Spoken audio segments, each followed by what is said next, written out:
और अलवर में नाबालिग के साथ दुष्कर्म का मामला सामने आया। जयपुर के जेके लोन अस्पताल में चल रहा इलाज। नाबालिग की स्थिति फिलहाल गंभीर बनी हुई है। नाबालिग का कुछ देर बाद ऑपरेशन होना है।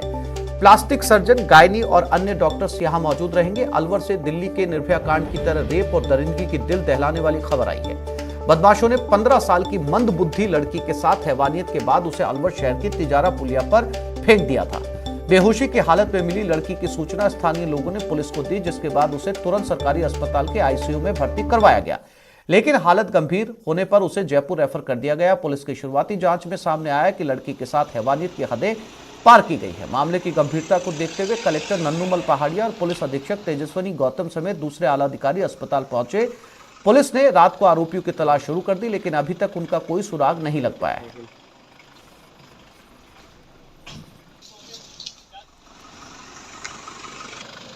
मेडिकली डॉक्टर्स ने उसको यहाँ पे जीएच में पूरे पैनल ऑफ डॉक्टर्स ने अच्छे से देखा है।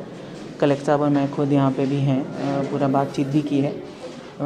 बच्ची की पहचान हो गई है और उसके आज दोपहर से ही वो लापता थी और उसका आज दोपहर से जो लापता थी तो उसकी शाम की हमें खबर मिली लापता होने की और मालाखेड़ा थाने में हमने इनके परिजनों से एफआईआर भी प्राइमरी रूप से प्राथमिकी दर्ज कर ली। एक बच्ची को तिजारा फाटक पुल पर लावारिस रूप में पड़े होने की जानकारी पुलिस को मिली थी।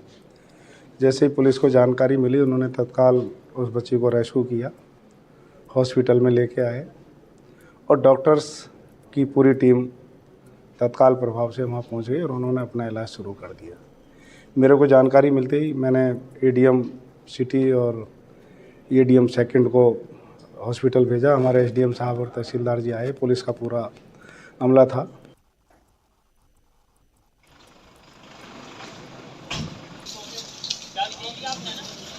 आगे जगह तो आगे बैठ जा। और इसी खबर पर सौरभ गृहस्थी हमारे साथ जुड़ गए हैं और राजेंद्र शर्मा भी अलवर से हमारे साथ जुड़ गए। राजेंद्र, सबसे पहले मैं आपके पास आता हूं। घटना बेहद दर्दनाक है और बिल्कुल दिल्ली के वाकये की याद दिलाती है, जब निर्भया कांड दिल्ली के अंदर हुआ था। क्या कुछ जानकारी राजेंद्र पुलिस के पास इस पूरी घटना को लेकर मिल पाई है और इस लड़की के बारे में क्या कुछ जानकारी अभी तक पुलिस को मिली है? राजेंद्र, जो पूरा वाकया है वो कहीं ना कहीं दिल्ली की जो दुर्दशा, वो निर्भया कांड की जो याद है वो उसको कहीं कहीं दिखा रहा है कि एक बच्ची जब शाम को कल 3 से 4 बजे के बीच में अपने घर से निकली थी अपनी बुआ जी के घर जाने के लिए। एक टेम्पो में जाते हुए एक पन्नी में अपना कपड़े लेकर के जाते हुए कुछ लोगों ने देखा था और उसके बाद वो बच्ची गायब हो गई थी। देर रात बच्ची जो अलवर के जो ओवरब्रिज है तिजारा फाटक के समीप वहां पर पड़ी मिली थी, जहां लहूलुहान अवस्था में बच्ची मिलने के बाद में जो स्थानीय लोग हैं उन्होंने उस बच्ची को के बारे में पुलिस को सूचना दी। पुलिस ने उसे तुरंत अस्पताल पहुंचाया। उसके बाद पता चला कि बच्ची को इंटरनल इंजरी हुई है और उसको किसी जो दरिंदगी की हद कहा जा सकता है कि दरिंदों के द्वारा उसके साथ जिस तरीके से बर्ताव किया गया था और क्रूरता की जो हद है वो पार की गई थी। इसकी वजह से फिर देर रात डॉक्टरों के द्वारा उसका बच्ची को जयपुर के लिए रेफर कर दिया गया है और अब कुछ देर बाद उसका जेके लोन हॉस्पिटल जयपुर में उसका ऑपरेशन होना है। डॉक्टरों की टीम है वो गठित कर दी गई। अभी पुलिस अधीक्षक तेजस्विनी गौतम से मेरी बात हुई है। उनका कहना है कि पुलिस की जो 4 से 5 जो अलग अलग टीमें हैं वो देर रात तक और सीसीटीवी फुटेज और उनको खंगालने में लगी हैं। पुलिस को कुछ क्लू हाथ मिले हैं, लेकिन पुलिस अभी का उनका कहना है कि इस बारे में अभी कुछ जानकारी इसलिए नहीं दे पाएंगे कि जो आरोपी हैं वो अलर्ट हो जाएंगे और उनको फिर पकड़ने में दिक्कत आएगी। तो कहीं ना कहीं ये कह सकते हैं कि पुलिस को कुछ क्लू मिले हैं कि आरोपी किस गाड़ी में इसको लेकर आए थे, किस तरीके से पटक के गए हैं। इस तरीके की जानकारी पुलिस को मिल चुकी है, लेकिन पुलिस अभी पूरे मामले में चुप्पी साधे हुए है। पुलिस का कहना है कि कुछ देर बाद जब आरोपियों को उनकी गिरफ्त में होगी तब इस बारे में वो बता पाएंगे, अन्यथा आरोपी हैं वो कहीं न कहीं छिप जाएंगे और पुलिस को उनको पकड़ने में दिक्कत आएगी। जी, सौरभ भी हमारे साथ जयपुर से जुड़े हुए हैं। सौरभ, बहुत ही संगीन मामला अलवर में, चूंकि इस लड़की को अभी जयपुर लाया गया है और जयपुर में इसका जो है वो ऑपरेशन कुछ ही देर के अंदर होना है।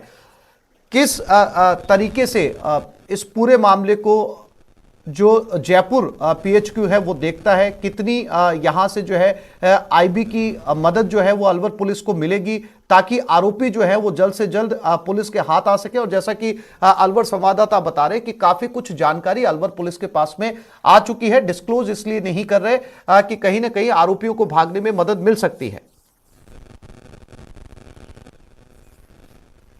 जी बिल्कुल, देखिए आरोपियों को गिरफ्तार करने की कोशिश जो है वो पुलिस कर रही है और इस मामले में स्पष्ट निर्देश है कि आरोपियों को जल्द से जल्द गिरफ्तार किया जाए। लेकिन उससे बड़ा इशू अभी बच्ची का स्वास्थ्य जो है वो बड़ा इशू है। जिस प्रकार से जयपुर के जेकेलोन अस्पताल में बच्ची को एडमिट कराया गया है और वहाँ पर उसकी स्थिति जो है वो लगातार गंभीर बनी हुई है। डॉक्टर से मेरी बात हुई है और उनका कहना है कि बच्ची की पल्स रेट को जो है वो फिलहाल मैनेज किया गया है, लेकिन ब्लीडिंग जो है वो नहीं रुक रही है। एक बड़ी बात सामने आई है। साथ ही ऑपरेशन की तैयारियां जो है वो डॉक्टर्स अभी कर रहे हैं। कुछ देर बाद डॉक्टर्स जो है वो बच्ची का ऑपरेशन करेंगे, लेकिन इस पूरी टीम में प्लास्टिक सर्जन मौजूद रहेंगे, गायनी डॉक्टर मौजूद रहेंगे, जेकेलोन अस्पताल के अधीक्षक सर्जन डॉक्टर अरविंद शुक्ला जो है वो मौजूद रहेंगे और उन तमाम चिकित्सकों की मौजूदगी में बच्ची का ऑपरेशन किया जाएगा। और जिस प्रकार की चोटें बच्ची को लगी हैं तो उस लिहाज से पहले ऑपरेशन पर जो है वो फोकस डॉक्टर्स कर रहे हैं और कुछ ही देर में जो है वो ऑपरेशन किया जाना है। लेकिन इस मामले में सरकार भी अब गंभीर हो चुकी है और बताया जा रहा है कि कुछ देर में मंत्री ममता भूपेश अस्पताल पहुंचने वाली है और बच्ची के स्वास्थ्य का हाल जो है वो जानेंगी और संभवतः परिजनों से भी वहां पर जो है वो बातचीत करेंगी। लेकिन डॉक्टर्स का कहना है कि बच्ची की लगातार स्थिति गंभीर बनी हुई है और कोशिश की जा रही है कि उसे स्टेबल किया जाए और ऑपरेशन जो है वो जल्द से जल्द किया जाए। इस लिहाज से तमाम डॉक्टर्स की टीम जो है वो तैयार की जा रही है और अब अगले 1 घंटे में संभवतः ऑपरेशन जो है वो बच्ची का शुरू हो जाएगा। तो पहली कोशिश यही है कि बच्ची को किस प्रकार से खतरे से बाहर निकाला जाए, उस पर जो है वो डॉक्टर्स का फोकस है और उसी के तहत जो है वो पूरे डॉक्टर्स की टीम बनाकर ऑपरेशन किया जाना है। जी सौरभ, बताया जा रहा है कि बच्ची जो है मंदबुद्धि भी है, तो क्या आपकी डॉक्टर से बात हुई? इस वक्त वो बोल पाने की स्थिति में है? क्योंकि थोड़ी देर में जैसा कि आपने बताया कि ऑपरेशन शुरू होने वाला है, काफी कुछ मदद मिल सकती है अगर वो कुछ बोल पाने की स्थिति में हो तो।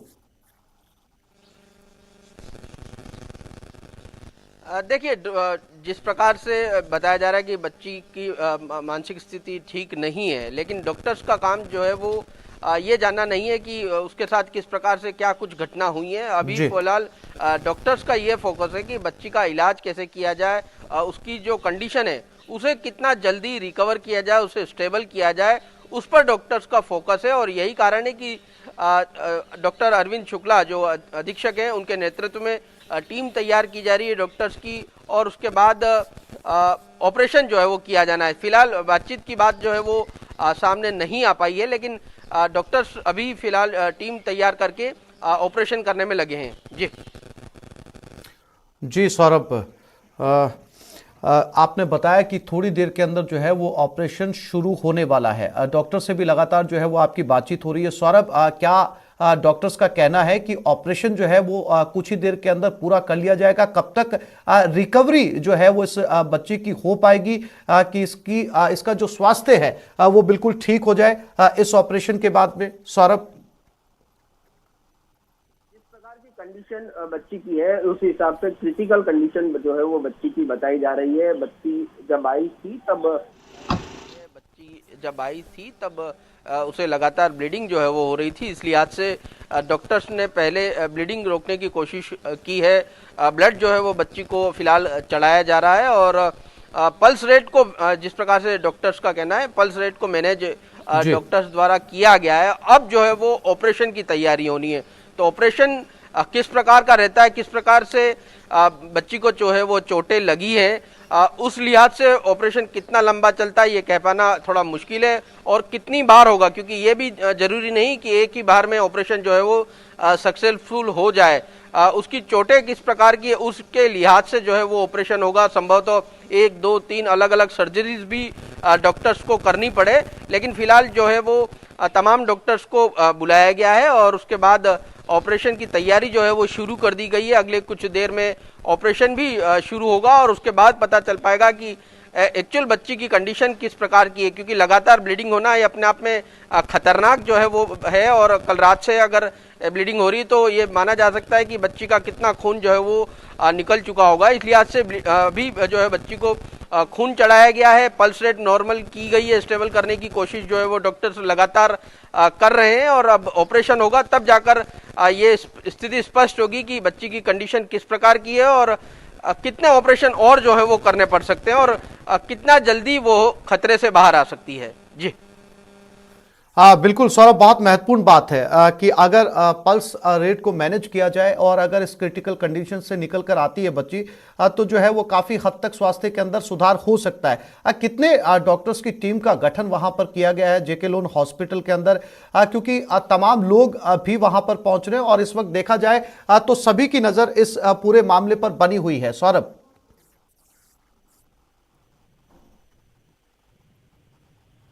कारण है कि मंत्री ममता भूपेश जो है जेके लोन अस्पताल पहुंच रही है और इस मामले की गंभीरता इसी से समझी जा सकती है कि इसे जो है वो मंत्री खुद पहुंचकर जो है वो मामले को देख रही हैं। लिहाजा डॉक्टर्स की जहां तक बात है तो तमाम सर्जन जो है वो इस ऑपरेशन के दौरान मौजूद रहेंगे। प्लास्टिक सर्जन डॉक्टर्स को बुलाया गया है, गायनी के डॉक्टर्स को बुलाया गया है, एनेस्थीसिया के डॉक्टर्स को जो है वो बुलाया गया है। तो उन तमाम डॉक्टर्स की एक टीम तैयार करके ऑपरेशन जो है वो किया जाना है और कुछ देर में संभवतः 4 से 5 डॉक्टर्स इस ऑपरेशन में मौजूद रहेंगे और उनकी मौजूदगी में ये पूरा ऑपरेशन जो है वो किया जाना है। और डॉक्टर अरविंद शुक्ला जेके लोन अस्पताल पहुंच चुके हैं और अपने अन्य डॉक्टर्स की टीम तैयार करके कुछ देर में ऑपरेशन जो है वो करेंगे, क्योंकि किस प्रकार की चोटें हैं इसको पहले देखा जाएगा, उसको किस प्रकार से रिकवर किया जा सकता है और रिकवर करने के बाद कितना जल्दी जो है वो बच्ची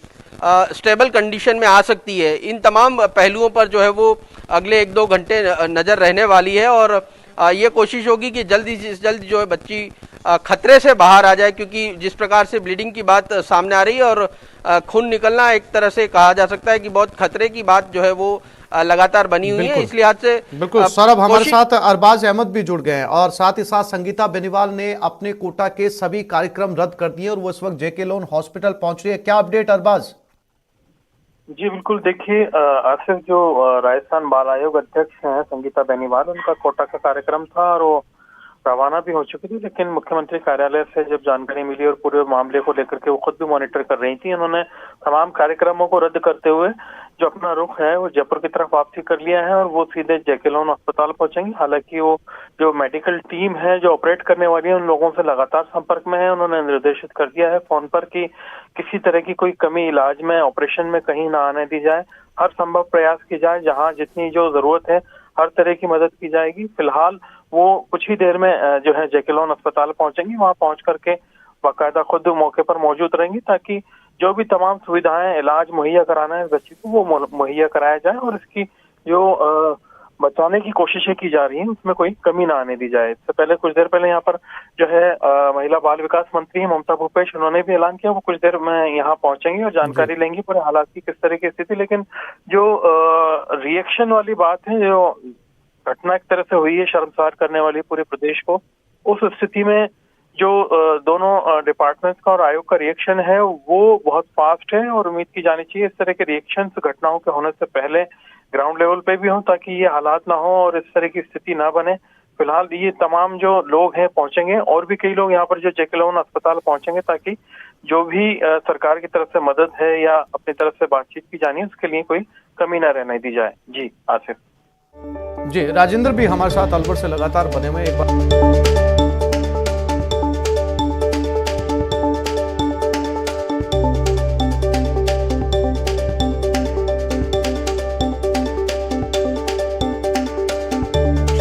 मामले में सुप्रीम फैसला, 4 सदस्य बनाए गए, अब ये इस पूरे मामले की जांच करेंगे। सुप्रीम कोर्ट ने पहले केंद्र को और पंजाब सरकार को की जांच पर रोक लगा दी थी, खुद इंटरवीन किया और 4 सदस्य कमेटी का आज सुप्रीम कोर्ट ने गठन कर दिया है।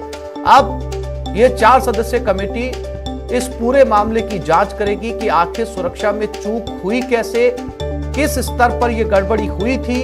इस पूरे मामले की जांच अब सुप्रीम कोर्ट की निगरानी में होगी। 4 सदस्यीय कमेटी का गठन किया गया है।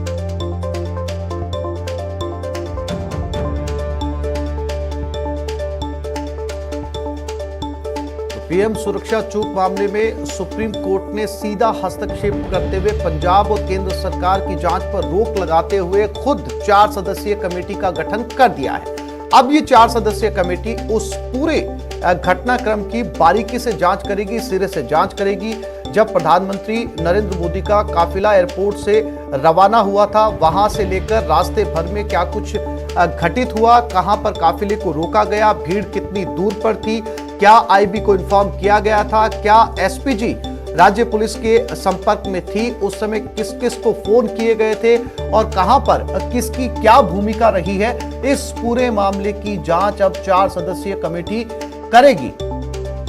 जब काफिला प्रधानमंत्री नरेंद्र मोदी का एयरपोर्ट से गाड़ियों के जरिए निकला था, तो वहां पर लोकल पुलिस ने किस तरीके से सहयोग दिया था, उसकी क्या भूमिका रही थी, किन अधिकारियों को सड़क पर ड्यूटी के दौरान सुरक्षा के लिए लगाया गया था, भीड़ वहां तक कैसे पहुंची, क्या इस बात की जानकारी एसपीजी को थी, इन तमाम बातों की जांच सुप्रीम कोर्ट ने 4 सदस्यीय कमेटी का गठन किया है। वो अब इस पूरे मामले की जांच करेंगे।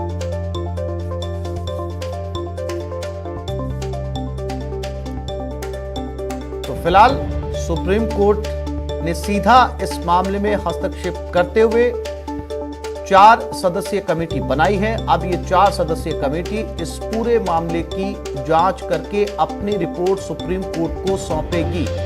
कहां पर सुरक्षा में चूक हुई, संवाद में कहां पर गैप आया, कौन वो लोग थे जिनकी वजह से काफिले को 15 मिनट या 20 मिनट के लिए फ्लाईओवर के ऊपर इंतजार करना पड़ा, रुकना पड़ा, जो भीड़ थी, जो प्रदर्शनकारी थे, वो कितने दूर थे काफिले से, इन तमाम बातों की जांच ये 4 सदस्यीय कमेटी अब करेगी।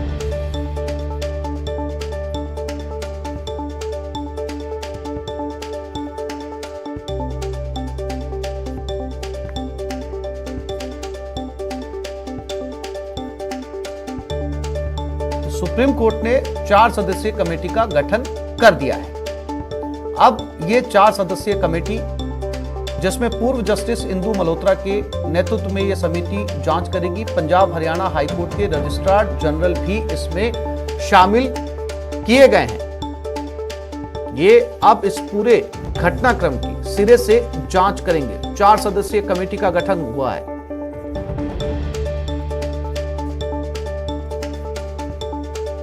और इसी खबर पर दिल्ली से हमारे संवाददाता शंकर आनंद हमारे साथ जुड़ गए हैं। शंकर, कौन कौन वो 4 लोग हैं जो इस पूरे मामले की जांच करेंगे और कितनी समय सीमा इनको दी गई है अपनी रिपोर्ट जो है वो सुप्रीम कोर्ट को सौंपने के लिए? शंकर, देखिए, पंजाब में जिस तरह से प्रधानमंत्री नरेंद्र मोदी की सुरक्षा व्यवस्था में जिस तरह से चूक या लापरवाही का जो मसला सामने आया था, लिहाजा इस मामले की गंभीरता को देखते हुए सुप्रीम कोर्ट के पूर्व जस्टिस इंदु मल्होत्रा के नेतृत्व में एक समिति का गठन किया गया है और पंजाब हरियाणा कोर्ट के रजिस्ट्रार जनरल को भी इस मामले में शामिल किया गया है। चंडीगढ़ के पुलिस महानिदेशक इस समिति में रहेंगे। इसके साथ ही एनआईए के आईजी स्तर के जो अधिकारी हैं वो इस समिति में उनको शामिल किया गया है। पंजाब के जो एडीजी जो सुरक्षा में हैं वो इस मामले पे उनको शामिल किया गया है। और अगर पूरा इस मामले की अगर बात करें तो चीफ जस्टिस ऑफ इंडिया जो है एनवी रमना और जस्टिस सूर्यकांत, जस्टिस हिमा कोहली की पीठ ने यह फैसला दिया। और इस मामले में फैसला देते हुए पिछले कुछ दिनों से लगातार जो इस मामले को लेकर एक कवायद चल रही थी कि सुप्रीम कोर्ट के दिशा निर्देश में एक समिति का गठन करना चाहिए जो इस मामले की तफ्तीश करेगी कि आखिर क्या वहां पर प्रधानमंत्री नरेंद्र मोदी की सुरक्षा व्यवस्था में लापरवाही हुई थी, क्या चूक हुई थी या नहीं। अगर हुई थी तो उसके लिए कौन कौन से प्रमुख तौर से जिम्मेवार हैं। लिहाजा इसी बात की गंभीरता को देखते हुए और एक तरफा जांच में दोषारोपण को दूर करने के लिए ये समिति का गठन किया गया है, जिसमें कि पंजाब हरियाणा हाईकोर्ट के रजिस्ट्रार जनरल को शामिल किया गया, चंडीगढ़ के पुलिस महानिदेशक को भी शामिल किया गया और एनआईए के आईजी जो हैं उनको शामिल करके इस मामले की सुरक्षा व्यवस्था के लिए समिति का गठन किया गया है।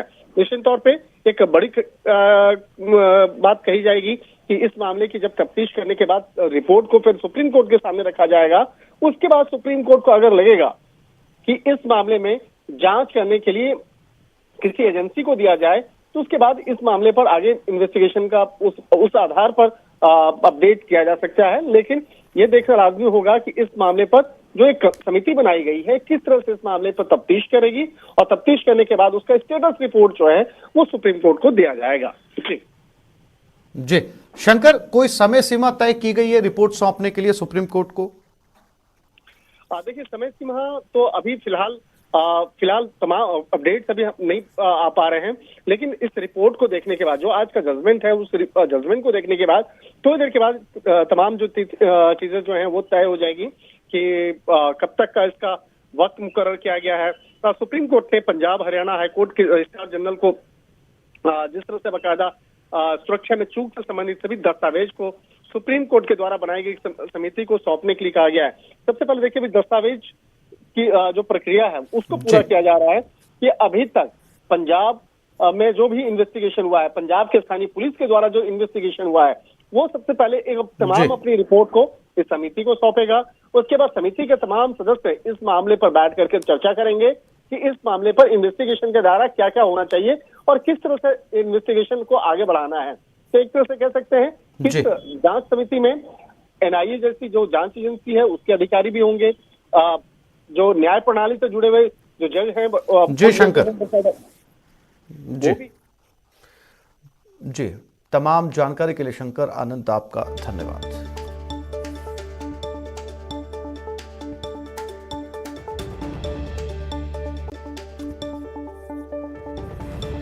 तो इस बुलेटिन में फिलहाल इतना ही। नमस्कार।